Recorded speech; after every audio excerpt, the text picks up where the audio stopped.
Hello and welcome to Surf All Day A1A, my channel. It's a glorious morning. First we'll start out with a quick surf report. The waves are 2 to 3 feet, let's say.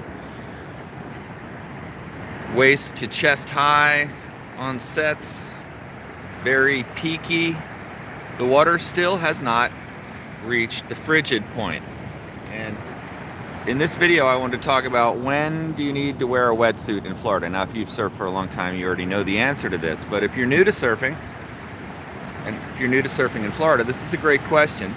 And I'm going to have some follow-up videos on my recommendations for purchasing wetsuits. We've got like 2 bins just overflowing with wetsuits in my garage from all my children, all the different sizes. So I'm not saying I'm an expert, but I'm saying I bought a pile of them, and I can just share my experience on what works for wetsuits. So when's the right time to wear a wetsuit? Well, I'll tell you a quick story. There was a year when I decided I was not going to wear a wetsuit for the entire year surfing in central eastern Florida. And I did that. I got all the way to January, and long story short, I caught bronchitis. And the reason was I went surfing on a day that had very cold air, but the water wasn't that bad. It was cool, but anyhow, I got shivering so bad that I caught bronchitis. I obviously had bronchitis already in me, and that shivering triggered it. So you don't want to get to the point where you're shivering. I learned that lesson in my 20s, and will not forget it, because bronchitis was a bummer. Like I had 104 degree temperature about 4 hours after getting out of the water. Just to let you know. And I'm sure it was the shivering that just shut my immune system down and let it take over. So there's a lot of reasons to wear a wetsuit. One of them is to not be uncontrollably shivering if you take it to the extreme like I did as a young man. As an older man now, I don't do that.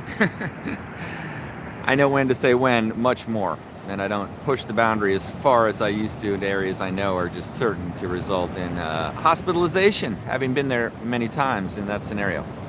So when do you put on a wetsuit? Well, this is about the right time of the year, and really it's the race between the water temperature and the air temperature, and which one forces you to put on a wetsuit first. And I think it's going to usually be the air temperature in Florida. And as soon as that air starts to get a little bit cold and blow, and now the water is down in the, let's say, mid 70s, upper 70s, once the air gets down into the 70s as well, then it's going to be cold as soon as the wind gets on you.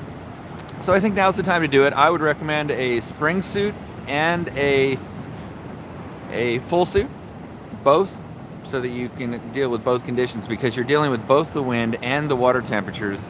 So although the water may not be so bad, the wind can be really harsh, especially in the wintertime, where it just blows and blows and blows, sometimes consistently, sometimes offshore with head-high waves. So hey, if you like these kinds of videos, find them useful, even just use them to get a surf check, let me know in the comments. Also give it a thumbs up. Let me know what you think in terms of wetsuits and whether it's time to put one on, when to put one on, your experiences trying not to. Okay, thanks for watching Surf All Day.